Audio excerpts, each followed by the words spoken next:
Welcome to the Games Revealed podcast, brought to you by Bunny Strike Studios. This is James. And I'm Tyson. And this is Shagwa. And we're all in the studio today. We are here to bring you some of the best games and our favorite parts, some of the most iconic parts of the games that we like to play, all for you. The boys are back in town, Lawsuit. Nailed it. Starting it off strong. Yep. You'll definitely notice everyone sounds great today. We're back in the studio. No one's sick. So we're good to go. Yeah, I'm excited because I think the last few podcasts, I definitely could afford a better gaming headset. Let's just leave it at that. But so the game we're talking about today is actually Zelda Breath of the Wild. We want to throw something in a little bit different than kind of some of the other games we've been talking about. And this one, it was such a unique game at its time of release, especially for being like a console launcher game. I had to dig into the development side of things to see if there were any interesting stories there. It was sparse, but there's still lots of interesting stuff.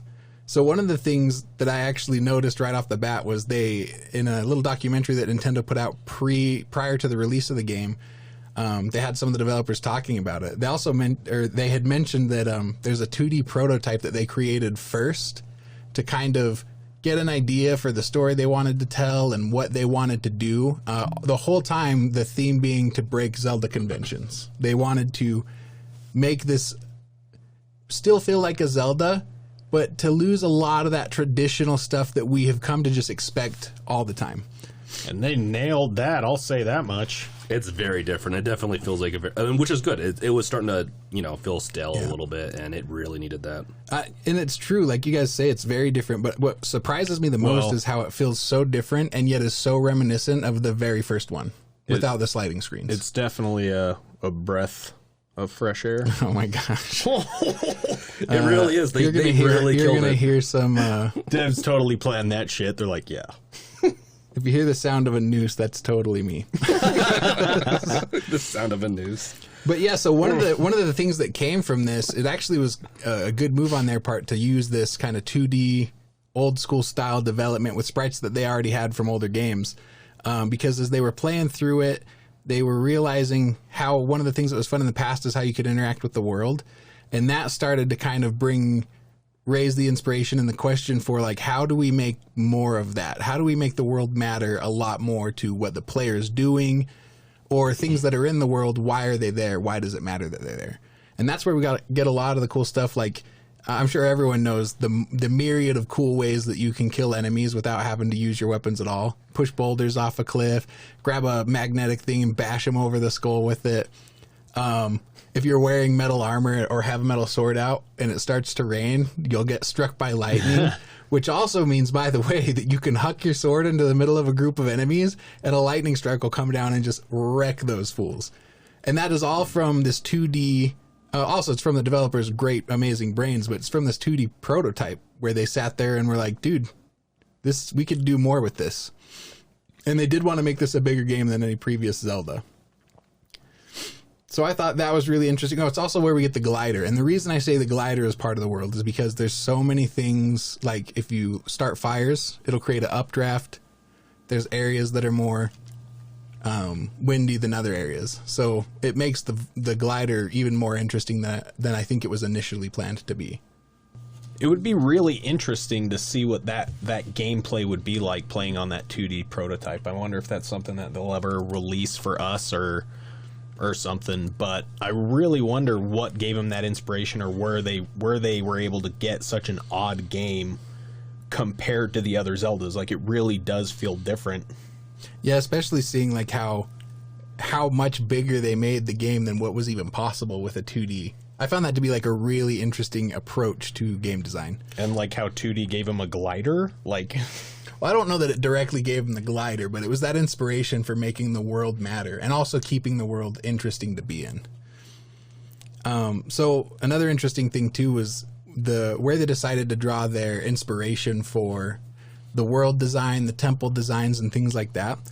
So one of the designers or developers was talking about how they had decided on the Jomon period. I'm probably saying that wrong. I apologize, Japan, of Japanese history. And one of the reasons that they chose that is because there's not a lot that's known about it in general, but especially outside of Japan, like it's effectively it's completely unknown. Like nobody knows the Jomon period. We know like the Edo period and all those things, and we don't even really know them because how much attention are we paying? But they thought there was a lot of mystery there and a lot of cool designs that they really thought would be cool to implement, and they particularly implemented it in the villages and the shrines. So that's where you see most of that influence from that Jomon area. But it was cool of them to kind of look for a piece of history to use as inspiration that is a little less generic than, you know, what you'd go to for a lot of other games. Because if it's a game about knights, you're going to basically go to England and Germany and wherever all the other castles are, Scotland, and just kind of take that for your inspiration. But these guys took like a whole aesthetic based on a lesser known era in their history, as well as I think using some of the mythology and mystery surrounding what isn't known about that era. It's nice definitely seeing some of the traditions and the culture shining in these games. And we're seeing it more, you know, with Ghost of Tsunami, and now with Breath of the Wild, you know, it's like tribute to shrines and whatnot. Mm-hmm. It's really cool to start seeing some of this rich history taking place in their games and being a little, at least for me, a little more prevalent. I think it's always been there. Like their Japanese developers have always been really good at bringing their culture into the games that they make. Oftentimes, it's just sometimes you don't see it depending what type of game it is. Yeah, well, in a lot of developers, it's becoming like they know they have these interesting histories, and so they just choose to inject it in there. Like I forget, where was The Witcher developed again? Romania. No, that's definitely Poland. Not there. Yeah, Poland. Was it? Yeah, Poland. Well, it's Polish. It was a Polish author. It's a Polish author. It is Polish developer as well. I think it is actually a Polish developer. Yeah. I watched. It is. Yeah, I watched the whole documentary. So the reason I bring that up is because the author very intentionally drew from Polish lore because he wanted to have a book series that had that lore and that mythology in it. Because A, it's unique, and B, it's something that he knew his people would be excited about. And then also the Polish developers, that was one of the reasons that they went to The Witcher as the big game that they wanted to do that was different from what they had been doing before, because they also wanted to, as one of the first gaming companies in Poland, they wanted to really represent that as much as possible, and you know, picked an amazing place to do it. So there you see inspiration all over the place, but there's some go-tos that people tend to just kind of use and reuse. So it's nice to see when you dig a little deeper and try and find something new. That being said, one of the things that I thought was really interesting about their development is, as they were developing the game, you have your milestones. And they made it a point to, as they hit each milestone, and I'm assuming these were the larger milestones, they would all play the game together. I don't think it was like together like everyone playing in the same room, but basically they'd take a week off and they'd play the game. And that led to them being able to see how the other teams and the things that they were designing were coming into the world, how you could adjust what you were creating for that same thing. It also, I think, brought the team closer together because you have a better understanding of why all the other departments matter. And they had mentioned that it was really difficult to do initially, to take a week and not work on your game, because you have so much riding on it. You're just getting started. You need to have something to show to the investors or to the company, depending on how the setup is for you. But as time went on and they kept doing it, they actually realized that it was better for them in the long term of the development, and they believed that it actually brought down the total development time because they were able to catch bugs easier, pivot easier if they needed to make a shift in something that was going on in the story. Even in the design, there's a lot of interesting stories about character design and some of the approval processes that they went through. So I thought that was really cool, and something as we're also kind of starting up our own pet project game, and this is something that I think is going to be important to do, is to play the game and make sure that we are having fun and that things are working the way we intend them to. So I think this is kind of a not normal process in game development, to like really play it, not just to have play testers play it or whatever. And I thought it was a cool thing. And I also thought it was like a team building thing. I think the whole team was better off for that. Yeah, the game development, world could really learn, I think, some lessons from that, because I feel like And it's a very iterative process, meaning you got to, when you're building a game, really just takes time. It takes multiple pass-throughs to try to just get what you're, like, what a game gets into. Like, let's say a year of game development, some of these big ones, you'd be surprised what it looked like before what we got. You know, it's just crazy. And spending some time with your game, I think, as a player also would potentially help. And so that makes a lot of sense.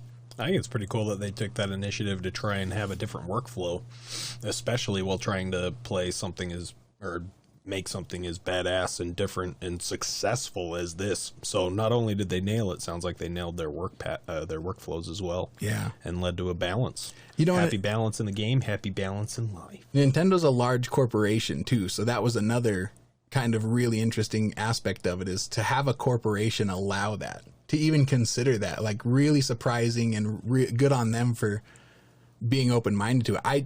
I one of the things I kind of wanted to say about that in general was that I actually think that not only did developers have a better opportunity to develop the game they wanted because of that, but we as the gamers got a better game because of that forward thinking and that willingness to, like, technically you're playing, but it is work. It does impact your final product, and it shows. Like, I just restarted playing this game, and I forgot how awesome it was and how it's a game that, like, you can always come back to. It's a game that, like, I would never sell the system, because I could just play that game and go back to it every couple years and just play it again. You can always come back to it, but be prepared to bomb yourself a billion times. Oh, these controls are struggle bus for me. I have blown myself up a ton of times today just in trying to remember how to play. But you're right. It's beautiful coming in and seeing just the difference and how natural and tranquil it all is. And it's just a beautiful experience coming back. And I haven't played it since this reinitiation for 3 years. Like, I noticed when I loaded the game up, it was 3 years since I've played it, and a lot has changed. Yeah, Really? I There's quite a lot that has been included in there, it feels like. So. I've been playing it for 2 years now, and I don't even think I'm halfway through. Like, what I'm I would triple consider platinum. I've erased it from my game history and platinumed it 3 times. I haven't played it since I initially picked up the Switch. It was a while after the Switch had released, but there still weren't a lot of games for it. And man, I played the snot out of this game. I didn't 100% it, but so I guess lastly, and I'm sorry to keep talking here, guys, but I did want to mention a nod to the former CEO / president of Nintendo. He passed away midway through the production of this game, and there is an interview with let me find his name here because I am not remembering it. It's Hidemaru Fujibayashi, and in that he kind of talks about the influence that Iwata had on the game and how difficult it was when he passed and to not have them there to help, but how they felt his spirit kind of guiding them through the development, which became a motivator for him. So I'm just going to read that quote and then kind of point out some things that they're not confirmed to be nods to him, but they are so close that I can't think that it's anything but paying homage to him. So that one guy that you run into in the game. Well, there's him, and then there's a quote as well. So Hidemaru Fujibayashi is quoted as saying, when Iwata passed away, there were moments we'd come up with an idea which we'd be excited to talk to Iwata about. Then we would remember he's no longer here. The sadness runs deep. This is approaching spiritual talk, but we had a sense that he was watching over our work. That became a source of motivation, a drive for us to improve and be better. And you come across a character in the game named Bartrick who's patrolling outskirts stables, and he looks so similar to Iwata, like really similar to Iwata. And if you talk to him enough times, he'll mention Mount Satori, where the, I believe it's called like the Lord of the Mountain resides, which is like this spiritual horse beast thing. And the character in there, Bartrick, makes a comment along the lines of, the Lord of the Mountain can be found there, and he watches over all of Hyrule, which is really kind of similar to what Iwata was saying, where the development team felt the spirit of Iwata watching over them. So to me, it just felt like a really polite and subtle nod to a guy that they felt like was a big part of not only the development of this game, but of the company. And you know, they were all really passionate about the project, and he must have played a big part, because, I mean, that, you know, for them to talk about it in an interview and for these subtle signs that appear to be a nod to Satoru Iwata. It just seems like something that was intentionally put there, but that they didn't want to draw too much attention. And I thought that was really cool. Well, it sounds like he brought Iwata spirit to the team. Oh my gosh. Oh boy, that was amazing. Yeah, no, yeah. So you talked about how has a character in the game that has a homage to him, right? And so that's one of those things I thought was really cool, and it should be done in the future. I think when It's a nice way to immortalize somebody as well, or memorialize. That's probably a better word for it. Yeah, absolutely. Unless that's his brain uploaded and put into that character. Oh my goodness. Cyberpunk, he's the main boss. I'm going to turn him off when I get home then. You're never getting turned back on, bud. How'd that turn out for you? Too many Zeldas, click. I mean, considering that they're all networked together, he's just one big brain conscious out there on the net. All right, electricity's gone next, boys. I'm forming a militia called the anti-vaxxers. What? That already exists. Ah, man. I bet it doesn't mean the same thing that I was going to mean it as. Probably, but I think it's copyright. So. You don't need vaccines when the nanomachines just eat the viruses and bacteria in your body. So No. What are you guys talking about vaccines? I'm talking about vacuums, man. They use electricity. You kill the electricity, no more vacuums. Dude, haven't you seen The Fifth Element? There's creatures for that. Yeah, not if they have electricity. You just push your glass of whiskey off the table and then watch the little robot parade come out to clean it up. They have those right now. They're called, transients. You push some whiskey on the table and they'll lick it up. Oh my gosh. I mean, obviously not. That's a reach. That's an exaggeration. But we all know what I'm talking about. Well, just like you're trying to communists. climb to reach those heights of funniness, which you're not quite hitting yet. Bro, I'm not climbing. I'm gliding You don't to have new the heights. stamina for Gliding this. down into hell. And I have glowed into hell. That's the past tense, glowed. So, I respect it. my time to shine. I played On the top of a mountain. I played probably about 15 to 20 hours of this game, which I'm sure, I don't know how long the game is. I like how you stretched minutes into hours. Good move. Well, it's like a 15 minutes 400-hour to game. 20 but hours, big deal.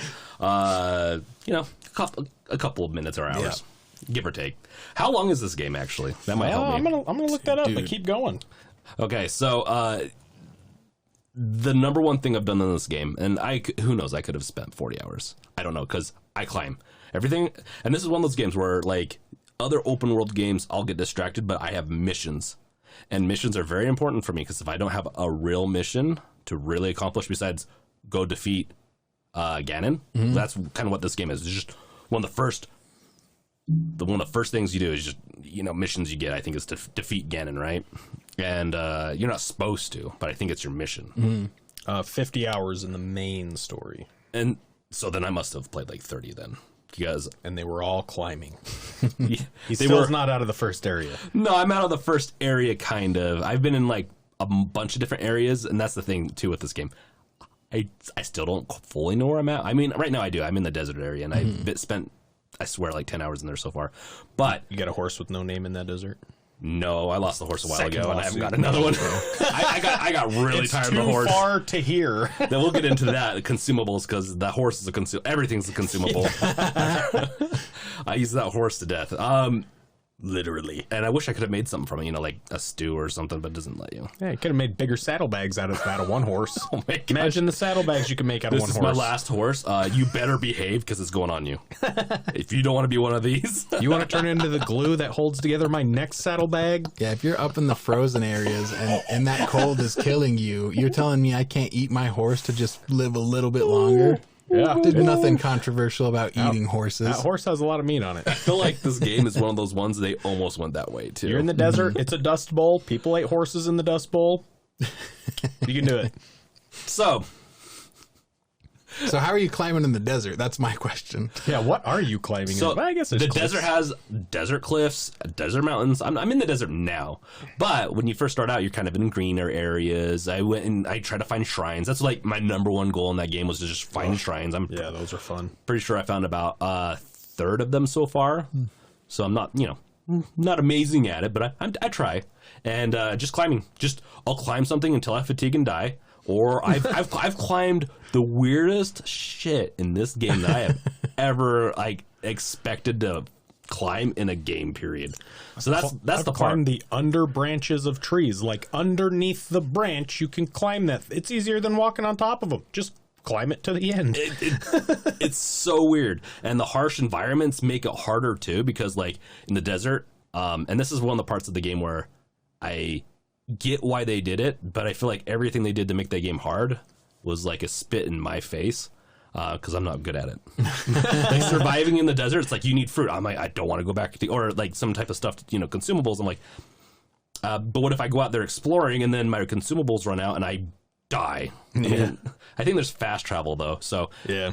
that does help, but it's still, I like this game's, for me, it's all about exploring. It really is. I love it. I love going out and finding stuff, and the environments are crazy because like the jungle areas are pretty intense with their creatures, and everywhere has its own, like, the environment and nature's out to kill you, essentially, is what it feels like in this game. Yep. It really is. I like how every environment every ecosystem, I guess, or biome in that game is different. Like, it doesn't feel like, you're getting a repeat of enemies or anything like that. It does feel like it's a world that exists, that has its own, functionality and everything like that. And looks great. Yeah, it looks amazing. And I love the variety of enemies. It's awesome.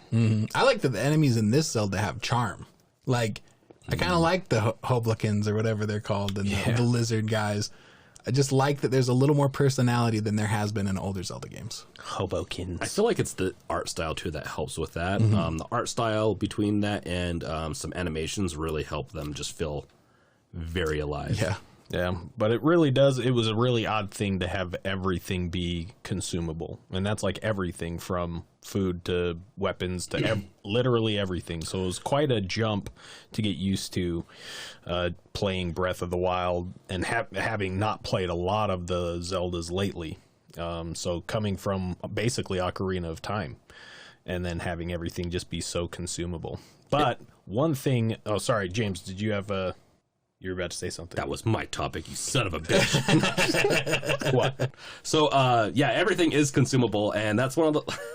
At least that's my take on it. Like, literally, every single thing is consumable, and you can eventually replenish it somewhere, but that's the part of the game I hate. I really have a hard time, because I want to just get through. I want to explore things. I want to, like... And I've had issues with this with other games before, where, things will degrade and break, and you either have to fix it, or if you don't fix it in time, it just breaks completely.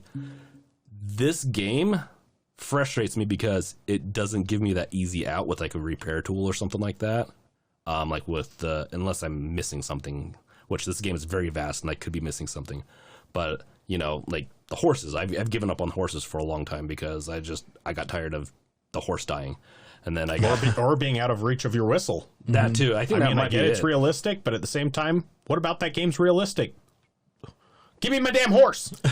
Yeah, that's true. They have very, very big realism into certain areas, and then obviously, it's not supposed to be realistic. Yeah. And the consumable part is a very good idea. If it was easy, if I could plant a farm for my vegetables And and my know swords. where I could go back to get all of them, I would. My shields. And the shields and My weapons. sword shield. I just always use the weakest one because I'm like, I have to save up this nicer one for something else, and you just never do have to do that. But I know. Well, I like feel this like- gardening track that you're on because you do find like a hoe and a rake or a pitchfork and shovels and axes.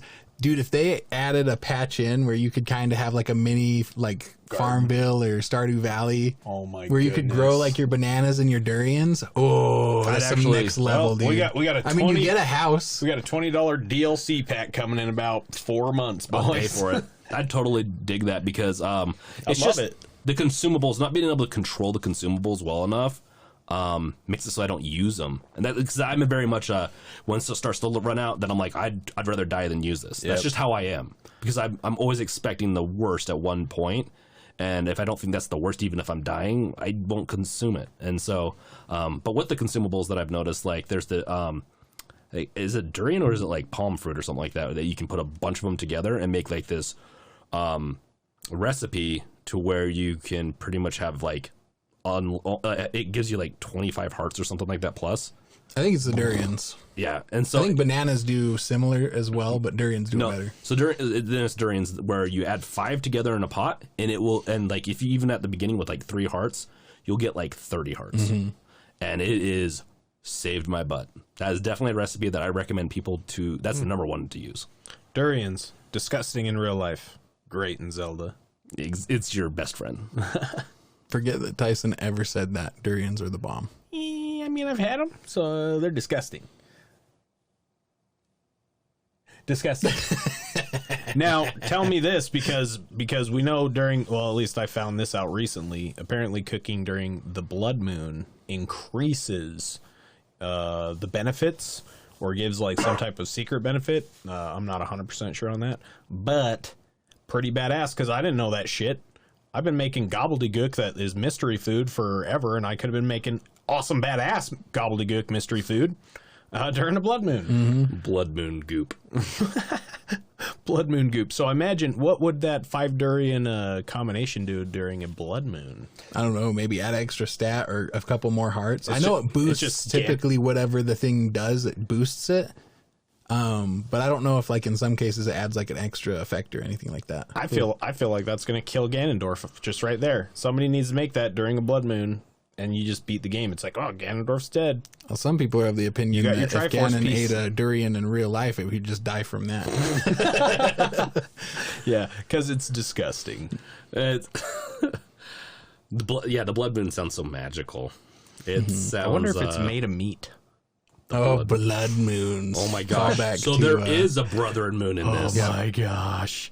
We made that connection in the other, not Ocarina of Time. Oh yeah, but Majora's Mask. because that nasty freaking moon. Yeah. That's a terrifying. So moon. that's There 2 you go. Zelda games confirming our theory. You heard it here first. They should have put the moon in Dead Space from Zelda, because that was a more terrifying moon than the one in Dead Space. So have you had a chance to like actually try and cook anything during the blood moon? Because I just barely found out about that. Nah, man, like I literally just found out about it, and I'm like, I wonder what I've missed out. Because honestly, I've missed out on a lot in that game. I mean, just the combat alone, there's so many different ways you can perform just any amount of combat. Yeah. And the physics in that game that they allow you to benefit from, like, I watched some YouTube videos today that were incredibly impressive for what they figured out and how they figured out to do that stuff. So like just the combat alone is nuts. But no, it sounds like you get some badass benefits, and you might as well, because cooking's tedious as shit in this game. I hate it. So if you're gonna do it, just plan it for a blood moon. I've gotten better at it, so I don't hate it as much. But yeah, I agree with you. Like that's the thing. I really try not to, but you almost have to recover hearts and stuff like that. Yeah. I actually enjoyed it more. Now that I'm playing it through a second time, I'm enjoying it a lot more, exploring it. The first time I just kind of wanted to experience the game. But like you were talking about with all the crazy stuff that you can do with the fighting and the different combos and things that you can do, there is one drawback that kills me with this game. And it kind of ties into what James was talking about earlier with like the consumable stuff. But your shit breaks, and it breaks quick. And I'm going to swear there, but I can't stand it. I cannot stand it. That was one of the hardest things to get used to this game was with those broken weapons. I freaking hate that. And I will say, once you figure out the combat, you do get supplied a decent amount of weapons. I hate it. I just give me one final weapon that's a badass weapon that's going to allow me to just not have it break anymore. Even the Master Sword breaks. F this timeline and the durability of shit. Or at least give it more durability. You know what I mean? Like it's just too quick. I in some, like, they're not even big end boss battles or anything. I'll go through 3 weapons like soldier swords. Oh yeah. I'm just like, dude, this is the 3rd upgrade up. Why is it breaking now? In one little skirmish with a bunch of sleeping moblins or whatever. They try to go realistic, and I feel like they went way not. They're like, okay, this is realism, right? No, this is way past. This isn't what happens in real life. Yeah. In real life, you could get a little stone and just sharpen it up a little bit if you really needed to. Yeah, or reforge it if it bends or breaks. Like there's options for your weapons. Well, how many, like in the old days, how many things like that were passed down as heirlooms? Like it's like anything. If you take care of it, they actually can last a very long time. Sorry, we got these badass light arrows, fire arrows, all this magical shit, but Can't figure out how to make steel last longer than 4 hits. Sounds like you wouldn't want to use it. Sounds like you just want arrows. It's the minerals in the water. But on the upside of the weapons, and I do have to cop to this, is that when you do find those like special, not special, not like the really special ones, but like certain weapons that are just very strong that you jive with, you tend to have better combat with them. Woo! It's so nice. I love, like, for me, it's always the 8 times folded sword. That's probably my favorite one. And then some of the guardian weapons as well. Anytime I can get my hands on those, I'm like, baby, we're in business. Let's go mess with some stuff. Yeah. What do you usually do when they run out? Do you just try to go back to that place where you found them and just get more? Yeah, so like some shrines will have them in chests and they'll repopulate after a certain amount of time. So you can always go back if you use your marker system in the Sheikah tablet. Yeah. You can keep track of where certain weapons are, and I think they actually have a weapon symbol. I probably should have. And then you can fast teleport back to them and get them. And then with some of the rare weapons that you get, like from boss fights and things, those they have unique ways of coming back. But basically, there's one location where you can go get it, and I'm actually not positive on how quickly it respawns. But they are gettable, like the I don't want to give any of the names of the big bosses away, but you kill a big boss, you get a weapon that's unique to them. You can get it again after you break it. Yeah, that part was beneficial. It is nice 'cause knowing that you can get some of those cool badass weapons again. It's annoying to have to fast travel back and forth between them. I wish there was some type of an easier way to get them. But one thing that I learned is the rusty weapons. I just kind of used those as fodder, like literally grabbed them, threw it at an enemy, and then went into battle with my other weapons. And then if it was still there and I had inventory, I'd pick it up. And then that was literally the first thing I did going into other ones. But it turns out on Gorgon Mountain, you can check those gosh dang rusty effing weapons in those boulder enemies. I forget what they're called, and they refine them for you. What? That's that creature, the anti-vaxxer we were talking about. Yeah, he sucks it in like Kirby, and then he spits it out like Kirby. And it randomizes it, so you can actually get like royal swords and stuff from it. It's awesome. And it comes out better. So it's just like, shit, dude. I wish I would have freaking known that. I figured that Now out. I'll take benefit of that information. I figured that out because, like you're saying, the controls are different compared to other games. And I was fighting one of those, and I accidentally threw, and I only had a rusty weapon. I was in a pinch situation, and I was like, this dude's going to mess me up. And I accidentally threw it, and I'm like, I am so screwed right now. Like, he's for sure going to kill me. And then out comes this amazing weapon. I'm just like, yes, yes. He'll laser beam it at you too, so you got to dodge that shit. It comes with a cost. Because I play this game so like over a 2-year period. It's like The Witcher with me. Like it took me almost 2 years to beat Witcher. I feel like this game I've been playing it for almost 2 years, and I forget the controls every time I get into it. That's how I am with all Switch games, though. And I throw it, like you were just saying, but it ends up killing me in the end. So I don't get nice things out of that type of mistake. Yeah, I blew myself up in Master Trials or whatever with a bomb because I'm just like, I'm going to chuck this bomb and I'm going to drop it. I'm like, I dropped it. And then I go to pick it up and I just detonate. I have 3 hearts left. I'm dead. And I'm like, well, there goes the end of wave 3. I didn't make it very far. But the weapon, so I'm going to definitely take advantage of that refining system. So cool to know that I can collect some of the rusty ones and get some better shit. Even with it breaking, the biggest thing that I hated with the weapon systems, though, was the arrows. I always felt like I never had enough arrows, or I'd shoot all my arrows and then I'm literally out. It was such a pain in the ass. And then again, I learned a little something. Easy way to collect arrows is with a wooden shield. Let the little mobkins shoot their arrows at you, and then you just shield them, man, with a wooden shield. They collect in your shield, and then as soon as you put it away, you collect all of those arrows. Oh, that's nice. Oh, my hell. That would have made my first playthrough so much better. What a pain in the ass, but great. Shit that I should have known. Details, man. Yeah. What incredible details. There used to be a hack, too, where you could, like, really get high up on arrows, but they patched it out pretty quickly.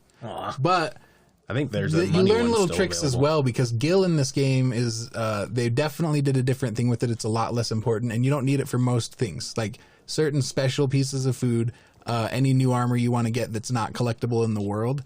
And for me, I spend all my Gil on arrows. That's because they're so important. I see no reason to do it. And I just buy the basics. I don't even buy the fancy ones. Yeah, just the base. You find those in the world, you can hoard those pretty easily. But those basic arrows, dude, any shop I go into that has arrows, if I have picked up any gil along the way, I'm like, give me those arrows. And bot. You're going to need new inventory. Yeah, that's definitely one I go for a lot is the either some specific recipe items or the arrows. That's pretty much all I spend my money on. Yeah, I think this game very much had, when they designed it, it was kind of one of those games where it's like, you have to know the areas where to restock on stuff. And they kind of went that route, which is a little bit World of Warcrafty, like node-based almost. Because like you're saying with the fruit, certain fruits you have to be in certain areas to even be able to get it. Certain weapons are in certain places. So once you kind of figure that out, it becomes a lot less annoying how breakable everything is and how quickly you run out of things because you can replenish them pretty easily.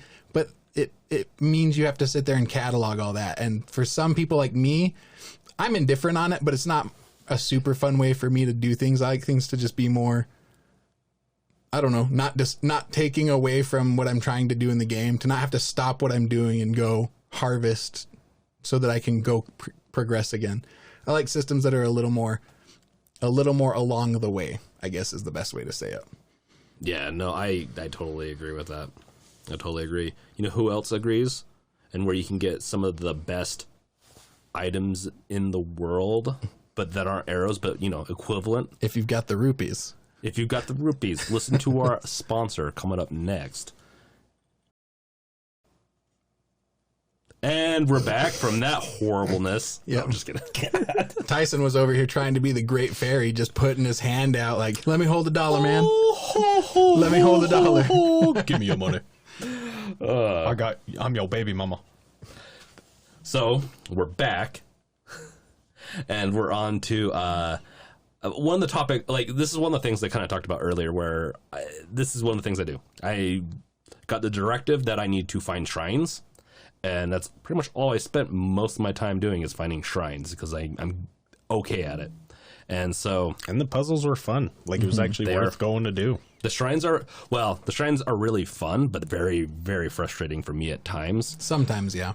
Very frustrating. And I think it's because I think some of them do require an extra like ability, and I don't think you get it in some of them. I feel like that's what it is. Because I feel like there's one or two I haven't been able to clear. Yeah, some will have just good weapons. Some will like teach you, like the one I did most recently, and I did it super late because I've already done like 10 shrines, was just teaching me how the combat works, how to dodge, how to backflip out of things to get the flurry attack, and how to reflect, which I could reflect already from the beginning, but I don't know if I could flurry before I was taught that in that shrine. Because I was trying to like dodge attacks and I just get wrecked. But maybe I was just bad at it till the game told me how to do it. Yeah, must be told the way. That's definitely how it is. But the puzzles and the shrines are really fun. They can be really fun, and they're the kind where some of them are really actually fairly difficult, and when you complete them, you feel good. I like those types of puzzles where you're not sitting there beating your head for a day, but they're difficult enough to where you're like, I did this. Yep. I'm the best. And I don't think it was intentional, but there's very few, but a handful that can be kind of hacked. My favorite one was one where you had to like wiggle a ball through a maze, which is like an old school board game that a lot of us grew up with. Yeah. And I loved that. It was a great puzzle, but it was frustrating with the controls at the time. But I found out you can like you're cooking a pancake, you can flip that ball up, completely rotate the level backwards, so it's just a flat area, and then you just roll the ball, and if you're good at balancing, you can just roll it right to the end zone. So I was like, boom, Shagwa just figured out the ultimate hack for this dungeon. And there was at least 2 others where you can kind of hack them if you know your way around. I mean, I've done multiple of those because, you know, the bombs, they'll do like, you have to get the bomb into the hole and stuff like that, those types of puzzles in this game. And those are really fun. I think I've only been frustrated a few times on that, but really, to be honest, those are fun puzzles for me. Yeah. And most of them are like you said earlier, there's a few that are incredibly frustrating, but overall, like, I look forward to doing dungeons. And shrines are the reason why I climb all the time. Like, bring back to earlier, like, the reason why I want to climb to everywhere is because there's a shrine on the top of that hill or something. So I'm always looking for those shrines and those puzzles. And so I definitely enjoy that whole adage of the shrines into this, and the way they look, the way you work with it, and the way you steal from dead people. You know, it's just fun. Steal from dead people. Well, you know, you got to loot those corpses. That's very reductionist of the helpful spirits that are guiding you along the way. The Sheikahs who were there 1,000 or 100 years ago in the original battle helping you at that time. Yeah, but But you now know, I'm stealing from them. it obviously wasn't enough because Ganon's still there, so they didn't do much. I'm just pissed that since we're stealing from them, you can't steal the hats because the hats are dope. Give me your hat. Well, some of the best things that you can steal from are those mini bosses, man. Those are some of the best corpses you can loot. They really are, though, like legitimately. And they're really fun. What were you guys doing the first time you came across one of those Hinoxes, the big giant ogres with the Cyclops eye? And they're just randomly throughout the world. Just Those are the rolling mini around. bosses. I wasn't avoided doing it. anything. Really? You didn't try and just tackle that bad boy for like 40 minutes? Because I'm pretty With sure your stick? Well, the reason I said is because I tried to kill about everything in that, including Guardians and all, and I just die. So I'm like, okay, I died enough to this, and it's not one of those games like when Witcher where I know I can persevere through this. No, I'm like, no, I'm pretty sure I'm not going to on this. I'm going to come back to it. Yeah, I couldn't help myself. I'm like, nah, I'm going to get your ass down. I don't care if I have to whittle you down with bombs. Yep. I will do this. I'm so bad. I'm guilty at of that. exactly that. I tried to sneak up on my first one because I came across it while I was sleeping, and the sneak attack does so much damage to normal mobs. Nope, not to the Hinnock man. And that was the first time I learned how powerful that guy was because I woke him up and then I paid for it immediately. Destroyed me, but so much fun. Yeah. It's a fun challenge to run across that, and it literally has nothing to do other than it's like a wild creature in the world, but it's just like you're going to get some sweet shit from killing How that do you sucker. kill it and not run out of weapons?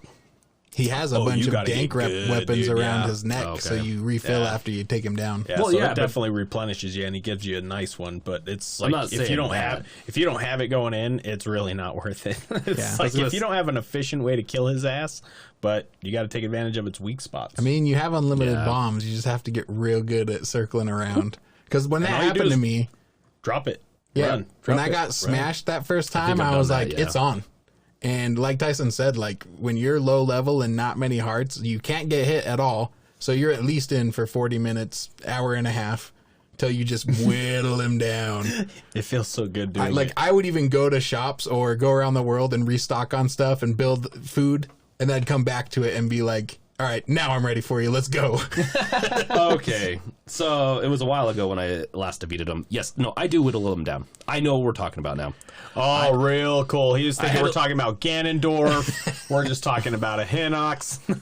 I mean, I defeated Ganon in the beginning, so I'm pretty sure it's like that was the first you thing could James just, did like, was run go. to it. They tell you to go to the castle, and James went there and killed Ganon. He's like, it so was what do I easy. do now? Where's Zelda? When's our wedding? One time. No, but these guys, these guys were fun, and I did, I did the bomb thing, and I just run and just have them behind me. I died a bunch to these, but no, I defeated them, and lost a lot of arrows to them. I will say though, the ones I did give up on were the taluses, the big rock, like the earth elemental. That's what that thing literally feels like. It doesn't have like joints or anything. It just hones in its rocks, and there it goes, and it's gonna beat the shit out of you. But that thing I definitely gave up on. But it was quite a few fights trying to like beat his ass before I was like, no, I'm gonna get stronger for this guy. Like he is an annoying son of a gun. Very annoying, very fun fights though, because you have to kind of climb up on him, and then you learn pretty quickly. Like Shadow feel. it took me, so I forgot from my first playthrough, and because there's one in the first area, the plateau, and I forgot from the first time that you need to have like one of those big clubs or a hammer that you can find. And I didn't have that this time around, so I went up there, climbed up, and was trying to hack at him. It is virtually you're not damaging him. Yeah, it's nothing. But it's funny because the first playthrough, I remember, that was why I took it on this time, that I must have had the hammer and probably got killed by it the first few times, but then realized, like, I'll just try a different weapon, and you get the right weapon, and it just smashes him, and the reward is huge. So they're fun to fight, but they're also fun for the rewards, because those rare gems that you're going to get, that's where most of your rupees are going to come from that. And you won't really need the gems until late in the game, so sell them. You can always go and get more. Yeah, that's one thing that I hoard up on is those gems. But yeah, it's nice to find that ore deposit and hit that with an arrow or something and just try and, use what you can with those weak points. But yeah, I like the mini bosses in there. It definitely felt like I was going to get something a little bit more of a break from the game with those type of challenges, because really all you benefit from it is getting those gems, and you do need them, but you can get them throughout the game as well. So it's not like you really definitely need them, but it's a nice break for me, at least, from running through story and side missions. And it's open world. I get to do what I want. This is me time. It's my time down here.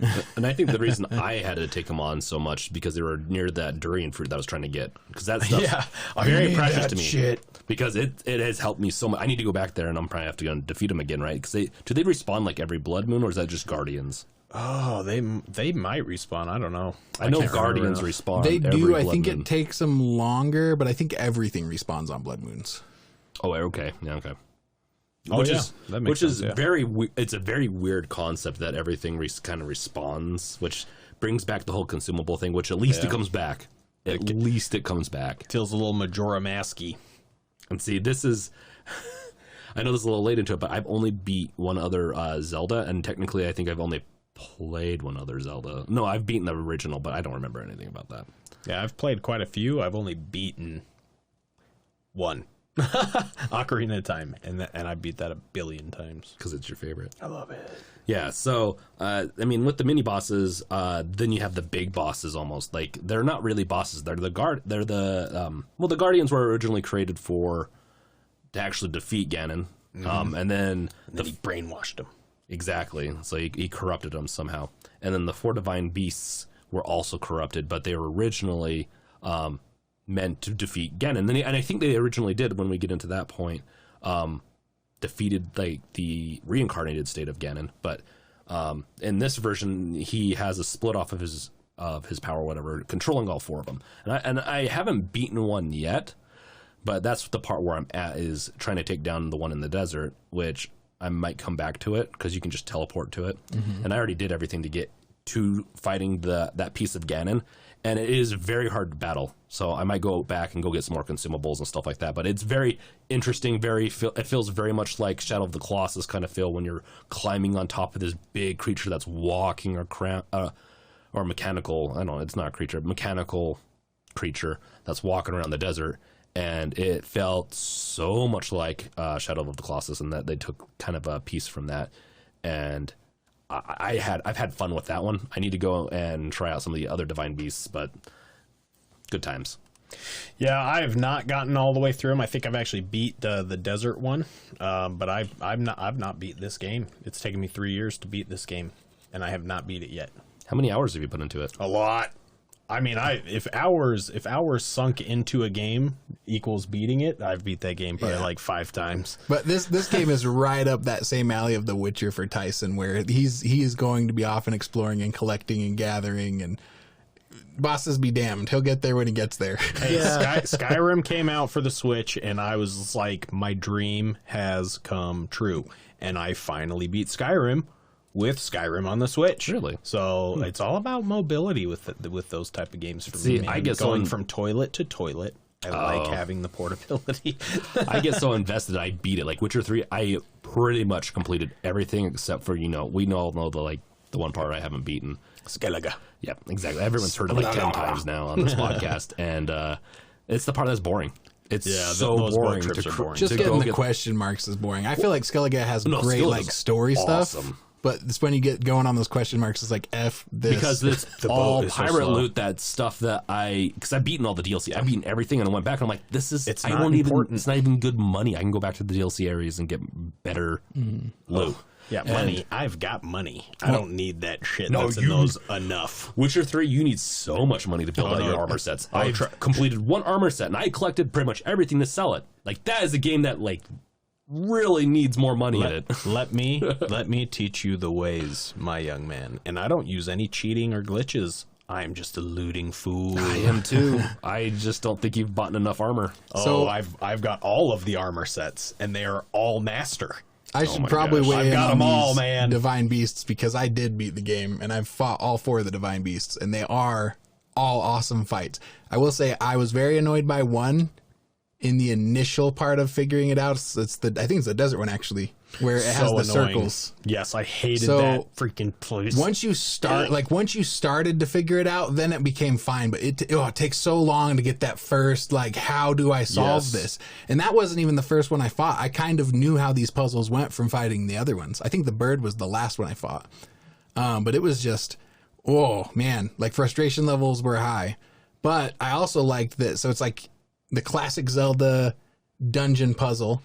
Like you got in Ocarina of Time, but represented in a whole new way. And then you had these unique little boss fights at the end of them that I thought were really cool. And also another break away from the traditional Zelda boss fights. Well, if we know anything about those sons of bitches, they're going to design one biome area to suck balls. And that was the water temple in Ocarina of Time, and it was the desert one in this one. I hated it so much. Yeah, no, water temple, dude. I actually really like the water temple, but it is the most frustrating out of all the temples in that game. Such frustrate. Oh, well, and then trying to get to go do the Divine Beast, you have to get into this city, and you have to find clothing. Yes. And I can't remember I don't remember how I got through it. But I got clothing eventually. Well, you were already dressed up as the character, so you were set to sail. No, I love the way this drapes on my shoulder. They saw his gaming profile, and they're like, he passes. Just give him the info. Well, that's the thing, too. It's like, I mean, Zelda's a little feminine in it, so. Or Link. Yeah. Zelda is feminine because she is a female, but, it's one of those things. You put on different clothes, and you're well, they toyed with doing a female Link in which one was that? Twilight Princess, I think. Yeah. And I actually thought that would have been awesome because they were going to have it be selectable. Well, and it was a different timeline too, so it all kind of it matched up. So that one, if they were going to do anything weird or odd, and I say weird in the does that make sense? No, yeah, breaking from the gameplay's own rules. Yeah, I get what you're saying. So a great way to transition it if they were gonna. Mm-hmm. Yeah, it's Link's one of those characters. I'll be honest, it doesn't matter for me. In the sense, like whatever way he goes. But as far as bland characters go, because he's a spot holder for you, so you can inject yourself into it. But as far as those types of characters go, he's my favorite because he's so iconic. Yeah, like there's a lot about Link. Freeman has a little bit of something to say about that with his crowbar. I don't know. He looks boyish and girlish, so I really feel like no matter what you are, you can feel like you feel those boots. Yeah, no, that's very true too. Because and he is a good character because of that. I think for that type of game. Yep. It's obviously very much. It's like with Half-Life. It's all about the outside world, not you as much, and you're more internalized to like this is my character. There's a reason people call him Zelda. That's because the whole thing. Flint, God damn it! Oh my gosh, that's a whole thing because the game's named after Legend of Zelda, which makes sense once you know everything. Yeah, once you understand that universe, it'd be named after. I mean, I guess it's not Half-Life of Gordon Freeman or something like that, but yeah. But we're tangenting a little bit. I mean, Ganon's going to get kind of pissed off at us. But in the end, it's not Link. Link is the hero, but there would be nothing if it was based off of his lineage, his lore, or anything. It's all what happens is because of that Zelda and Ganon and the fight for that Triforce. So I feel Zelda's like if just a puzzle piece. If Zelda didn't reincarnate, or Link it'd just be broken and everyone would be fine. So it's all them. If they just didn't reincarnate, we'd all be living happy in the games. I'm almost certain they will eventually make a game where Zelda is the one who has to solve the crisis, because that's the next way to shake it up and make it different, is to be like, Link can't return, he can't come back and be the hero like he always does in the cycles.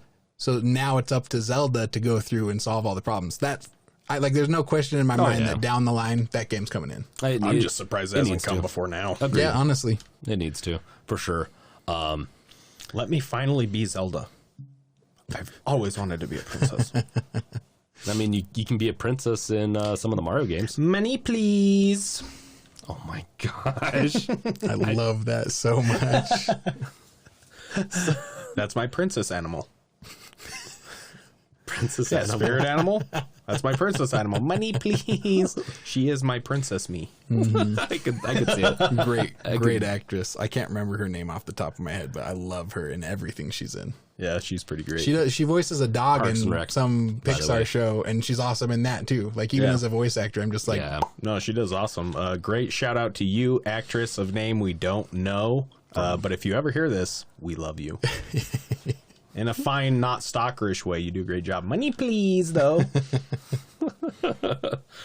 So diving back into this, I talked about Ganon a little bit earlier, and I'm not like the best scholar on Ganon in this game, but essentially... Podcast canceled. Shut it down. We're closing down. But essentially, you know, like, they defeated him before Link went to sleep and all that. Or maybe it was like 10,000 years ago. I can't remember the timeline. It's like every 100 years, man, like they got to battle this thing. It's crazy. I mean, obviously, sometimes there's our bigger gaps, but that's like what I noticed is like but, 100 years. What happened was Ganon was defeated. He wasn't supposed to be Calamity Ganon. It's what happens when we went to go reincarnate. He didn't reincarnate properly and then became the Calamity of Ganon. Calamity Ganon, that is. And I believe it's all based off of your failure to beat him in Ocarina of Time, right? Like, yeah, I you were saying that was earlier the where timeline. it supposes that you fail in that game rather than winning it, which you do when you play it, and uses that alternative ending to As its timeline predicate or what goes on in universe the or next something. games. I believe that's right. If I am wrong, please tell me in the comments of the podcast. Yeah, so... At least according to lore, because I don't know that much into it. And it's not it's not a direct relation. It's Yeah. just something that I was just like, where do all these timelines come from? And it's because it does base it off of you winning and then you losing and getting different games. So it's, I think that is part of where he comes from, but not a direct correlation. Just something neat I thought I'd throw in there. Yeah, and because of the just how everything works in the game universe with the reincarnations and stuff like that, because Ganon reincarnates too, supposedly, and so 10,000 years. I think this is what it is. 10,000 years ago, from when you're playing, they built the Forbidden, not the Forbidden, sorry, the Guardians. You know, you have that, was it Hyrule or something like that, like the very advanced. Yeah, they were an advanced civilization at one point, and they were the ones that built the divine beasts and all that stuff. And they defeated Ganon, but then he didn't reincarnate properly, or they didn't defeat him properly. They defeated Ganon, and so 100 years or 1,000 years later, I think it is, they go to use those same things again. So they're trying to excavate him because it was so long ago that he was defeated. Okay. And so they bring back out the Guardians, and when Ganon does reincarnate in the incorrect way, like you're saying, that's when he like takes over their machines, and they're like, you know, we were basing this off the success of history, and it did not pan out the way that we expected it to. And so now we're stuck in this world where everything's just so broken down because he's the power. Well, and it's weird too, because like the only game I've ever beaten is Wind Waker, and Ganon's very much a person in that. You've never beaten Ocarina of Time? No. I quit. No, and so that's the only one, and he's very much a person in that. Yep. He's very much an entity that is just like, you know, everyone else in the world. Where in this game, and because I've never played any of the other ones, he's very much like this almost, like I said earlier, entity. Like he doesn't really have much of a form. He can turn into like these big creatures and stuff like that, but he doesn't seem like he's the same. That's what really confused me about this game when I was playing. I was like, who's this? Yeah. He also seems to be a lot more emotion driven. Like when you confront him, there's not that sense of Ganon is such a calculating type of enemy, given how limited Zelda is with dialogue and the storytelling. But just the way they present him, he's he bides his time. It's part of the reincarnation process, is him waiting for the right time to come up for his best shot at winning.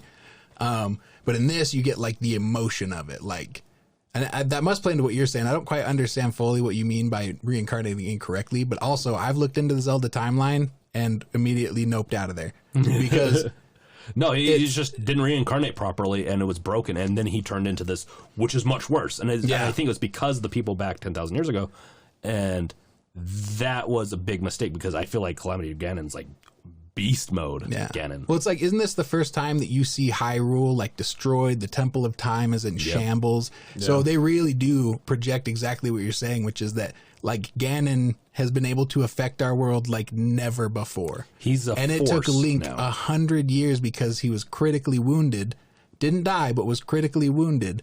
So they took him to the Shrine of Resurrection. And it took him 100 years to wake up from that wound. So this is a battle that has been going on for 100 years with Zelda going it alone, which, by the way, Zelda, badass, good job for holding off. And now you're back, the hero's back, ready to go in and try and complete what was supposed to be completed 100 years ago. But like you say, it's not how it's supposed to be. The histories aren't and the legends aren't going the same way they normally go. Which I do like. I like that they mixed that up because it definitely doesn't feel like like the other times. And it's just I didn't feel. I was very confused because I know about Zeldas enough to where when I went into this, I'm like, I don't remember him being like a force of nature almost like that. And Zelda is a badass because she's probably she's MVP of the whole game because she's been holding off for 100 years. Mm-hmm. Yeah. And I forgot to mention that too with that dividing of the timeline. Yeah, all of the stuff you did as child and adult Link in those timelines become legend. And that really comes to me is like, yeah, that's why you're this dude who can do great shit, but you're not that freaking werewolf or that freaking badass with the everything that you could have done. It was like a legend. It's like worked up a little bit almost. Okay. So it's kind of like, yeah, that's how it would be, It's glorified a little bit. That's what I like about the Zelda timeline and kind of why I noped out of it, because when I was looking into it, like there is some canonology to it that's very confusing, but it also is very much based on like treating it like it's a mythology in its own world. And so I just leave it at that. I'm like, these are all mythologies and you're getting a different mythology or a different version of the tale. And even just thinking of it like that, it makes any changes in any of the games reasonable because 10,000 years down the line, that story is not going to be the same it was 100 years after. And if this cycle keeps happening millennia and millennia and millennia, or even if it doesn't, if people just exist for millennia and millennia and millennia, they're going to tell the stories differently. They're going to tweak it to fit the psalms that they need to teach their people. Well, and I think that's where I messed up is that I'm going to get a bunch of hate mail now because I probably messed something kind of up. And it is a little... What do you scattered mean? Like with the canon, like I could have messed something up with that. Oh, like, dude, I'm sure we've all messed it up. And here's the thing: it's splintered enough. They're going to think they're correct, but neither of us could be correct. That's the thing. Like people are. This is one that people do get upset about. Yeah. So it was a little bit of a dangerous topic, but I feel like if you don't have a PhD in the lore, you can't really tell me I'm wrong. Yeah, like Tyson and I are currently fighting over... Unless you have a PhD, don't even enter the comments. Tyson and I are currently fighting over if the skeleton in for Twilight Princess is a past Link or if it's Skull Kid. Oh, no, I was talking about the one in Twilight Princess that teaches you sword moves as you go along. Conflict resolved. Yeah, we were totally talking about different guys. Anywho. I knew I was right, though. But I got to say this about Zelda. So she put it off for 100 years. Still looks great. I'm thinking she took some lessons from, it was Elizabeth II, who is known as Bloody Mary? I think so. Queen Elizabeth Mary II. I'm bad at history in general. Yeah, she must be like, I wonder how many of her disciples and servants and villagers were sacrificed so that Zelda could maintain her witchcraft for 100 years. See her in the corner. I'm just surprised she's sitting there battling for 100 years straight, just fighting it out, and then you guys beat up Ganon at the end, and she doesn't just straight collapse. She's just like, and I'm ready for a day at the beach, but let's continue greatness. It's like, bitch, don't you want some time off?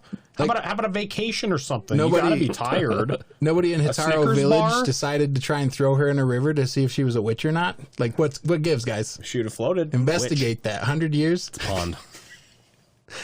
She gotta be a witch after 100 years. Just throw her in the lake. Well, I mean, I think it's kind of... She has powers. I think that's kind of the known thing. Yeah, that Triforce, man, it does weird stuff. Oh, freaking A. But no, some of the stuff that I forgot to bring up earlier is the flying rafts that you can make in that. Did you guys ever try and make a flying raft with the balloons? I saw the balloons playing with the physics engines, but I never did do it. Were the balloons? Was that something that was available in the very release? Octoroks. You kill Octoroks and the little. It's technically their guts, but they're called balloons, and you can use them to. So that's always been a thing. Yep. Holy shit. Yeah, because I was watching people fan over bombs. They're like, all right, put a bomb on this balloon, fan it over with a leaf over this camp, drop the bomb right on top of them, and boom. Which is so awesome. Like, what the hell? And then so you can put it on these balloons. So they try and put it on the balloon, and you got to stasis it to keep it balanced. But then you just have this balloon raft floating up, and dude, it is hilarious watching some of those videos where people try and make that raft float perfectly. Because the fails are hilarious. Oh yeah, it's definitely on my to-do list. And that reminds me of Gary's mod. Have you ever played Gary's mod? A couple of times. You can staple balloons to things. Like you can have a garbage can flying through the air with a propeller on the back of it. Because it lets you weld things to from the game, that's and you hilarious. can. Oh man, the crazy shit you could make. So That's cool that you can do it in Zelda, though. yeah, and it's just so random, the stuff that they have incorporated in there. And one of the other things that I got on my bucket list is riding a bear. Apparently, if you sneak up, you can tame it. Well, not tame it, but you can calm it or whatever. You can basically mount it like you do the horses, calm it down, and then just run it around. But you can't claim it. It won't always be yours if you take it to a stable. But again, badass. Who doesn't want to ride a bear? Yeah, I think you can do it with a few things too, as long as they're wild ones, not ones that they have like in pens and stuff. I think there's like a bull that you can ride, and if I'm not mistaken, can you ride the elk that you can shoot for meat? I might be wrong about that one, but there were a few things you could ride in that game, and I was surprised by it. Yeah, even those what are they? The lionels or whatever? What are those things called? The badass freaking like minotaurs. Oh, you can ride those boys? For a short period of time before it bucks you off. That's awesome. Imagine if you could tame that sucker. Oh, I want that so hard. Yeah, that'd be so cool, man. I'd immediately be buying that DLC too. Oh, hell yeah. Call me Fry and take my money, Nintendo. Start working on these DLCs. It's not too late. Give me what I want. But the last thing that I want to talk about was just one of the DLCs. There's two of them out right now, and they've been out for a while, but I only recently jumped into the Master Trials DLC, and it's what I'm loving about Ghost of Tsunami right now is that Horde mode. It's almost. Yeah, it's Ghost of Tsunami. It will never be Tsushima. That's fine by me. I misname everything. You should never. James is just over here like Tsunami, son of a bitch. But no, so it's like that with the Legends portion of it. A little bit different. You're not just getting waves of enemies, but you're progressing through levels with increasingly difficult enemies. And dude, I've not made it far in that at all. I am struggle bussing, especially when I'm not blowing myself up with bombs. But that alone is worth the DLC price of snagging that, because that is a blast. Really fun. Neat way you can still play Zelda, enjoy all the mechanics, but not have it be something story related that really sucks you in. It's something you can quick pick up, quick put down. Really fun. Have you guys given that a shot yet? No, I probably won't until I do 100% of the game, because Zelda is one of those games where, like James mentioned, the exploring is such a huge part of the fun of it, that after I beat it the first time, now that I've restarted it, my goal this time is to every shrine, every piece of armor, all the stuff that you can get. I want to get it all. Get out of the good stuff. And they got some sick armor in there, that shadow armor and stuff, shadow link stuff. I just want to survive. That's all. That's my number one. I just want a sword that doesn't break. James is in there like, where's the zombies? And then never where's my crowbar? Dorians. Yeah. Can you explain this game to me in like as if I only play Half-Life? Can you explain it to me? So Gordon Freeman has to go and save the smartest scientist in the Black Mesa. Head crawlers. And if you don't find her, you will not be able to solve the calamity that's about to destroy the not just Black Mesa, the zombies, the whole of Arizona, and potentially the entire U.S. It's like a super volcano. You had me at Arizona. I was like, maybe I don't need to rescue this person, but I do live in the U.S., so. No, I get this now. This is, I'm all for this game now. You use your master crowbar, and you can only kill the final alien with the master crowbar. You got me. That's a game I'll play any day. But yeah, honestly, this Zelda game in particular, with how much time I've burned into some of the other ones, especially Ocarina of Time, because I've not beat all of the other ones other than Ocarina of Time, but I put a ton of time into them, including Ocarina of Time. And I will say the hours you can put into this game and the content that they have given in the original, just the release of the game and those DLC contents, shitloads of hours. Like, you could seriously sink so much time into this game, and for the price that it's at, honestly, so worth it with the amount of time and enjoyment you can get out of this incredible Zelda game. Probably one of the best. It's definitely, and this is one of those games, like I think it's my favorite, because I don't think I'm going to go back and play Wind Waker again anytime soon. It's hard for me to get back into that game. I really enjoyed it at the time, but I was also much younger, and I really do, like, the memory wise, like, it's my favorite. But if I was going to go back and play a game, it's going to be this one. This one is definitely like the definitive edition of, if you want to play Zelda and experience Zelda, I think it's this one or the original remake, where that's just the original. It's the Yeah. essence. Well, that's the SNES, the remake. Yeah. So not quite the down. original, but Not one quite of, the one of original, the but- best ones for sure. Yeah. Close enough. The original is not worth it. Yeah, and there was a little division on this one because it was such a sidestep from the normal Zelda traditions. But it's actually kind of the same reason that I was very okay with the Final Fantasy VII remake. I think it was done to appeal to a new and bigger crowd while still paying homage and representing the fans that brought them along that far. So it's a different Zelda. It's not going to be the tried and true experience that you look for almost every time you pick up a Zelda, but it's well worth it. And I kind of like the changes, you know, because that thinking outside the box is what brings the good changes. And sometimes you have to put up with some missteps before like a really awesome change comes around. And this game doesn't have other than the breakable weapons, but not really any missteps, man. It has all the same desire to explore and see the world that you get in Shadow of the Colossus, but with a lot more to find. Yeah. It's very weak in my opinion of like the lows for me are fairly low, but the highs for me make up for it more than enough. Meaning I hate the consumable part, but I will continue to play this game for the next few years until I beat it one day. And, it's one of those games and I don't mind taking my time on it, but I really should sit down and beat it because it's really hard to get back into it every time because I remember the controls and everything. Yeah. But this game is definitely like, it's very hard to do almost it's not a remake, but it's hard to go through that route of like changing the basis of what this game is to become something more modern. And they really killed it. It's very hard to do, and they really did a good job. They throw the term spiritual successor around a lot for like different types of games that are similar to old school style games with a lot of new stuff. This one's interesting because I would say that it is the best spiritual successor to a Zelda game, but it's also still a Zelda game. So they kept it in the world. But as far as like anyone who's taken notes on doing a spiritual successor to a type of game, that's how you do it, man. You make it feel familiar while still making all the new stuff just pop and be awesome and what you want more of. Yeah, no, I agree. And this has been a great podcast. Any last words you want to give before we kind of seal this one away? No one should ever play Zelda ever again. Obviously, it's terrible, not worth the time. Worst investment of time you can make. Go play Leisure Suit Larry.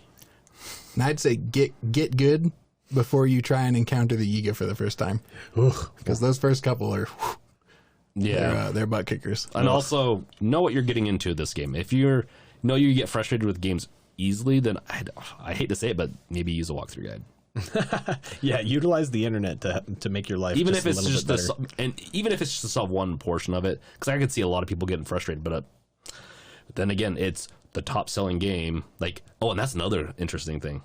This is the top selling game I believe on the Switch. The one that they released for the 3DS or something like that. One of them was like one of the worst selling games for that, and so that's where they were coming from. Was going from some of the worst to like that. They really had to fundamentally change to, or else Zelda would have been dead. Yeah, that's my final say on the whole thing.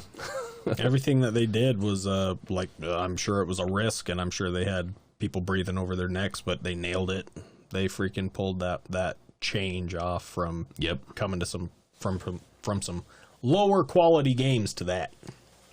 Yeah, they definitely had a lot to risk because we killed it. Wii U was garbage, and then they really knocked it out of the park.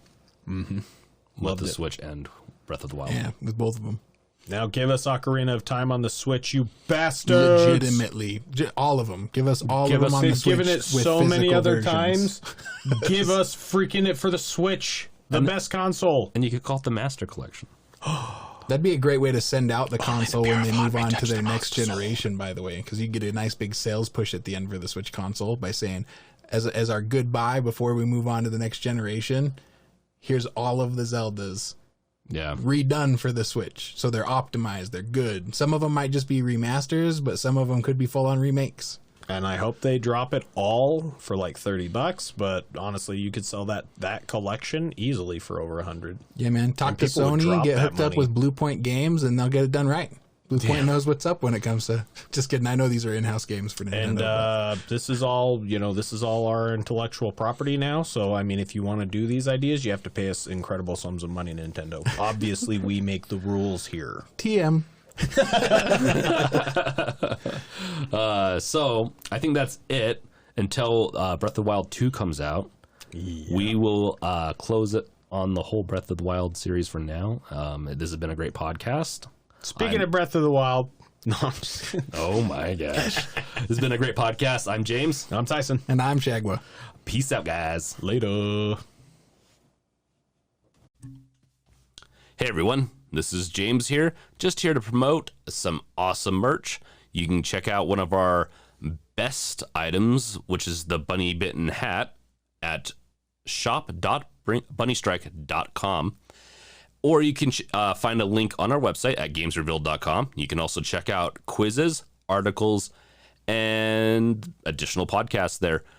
And you can also add to the discussion. So if you have something to add about let's say the podcast, whether you liked it, didn't like it, or what your thoughts on the game are, please go there and just make a comment. We definitely love positive feedback, but if you have some constructive feedback, please leave it. You can find links also in the description of the podcast. So what are you waiting for? Get going to one of the best up and coming websites that has new features every week. Okay, catch you guys later.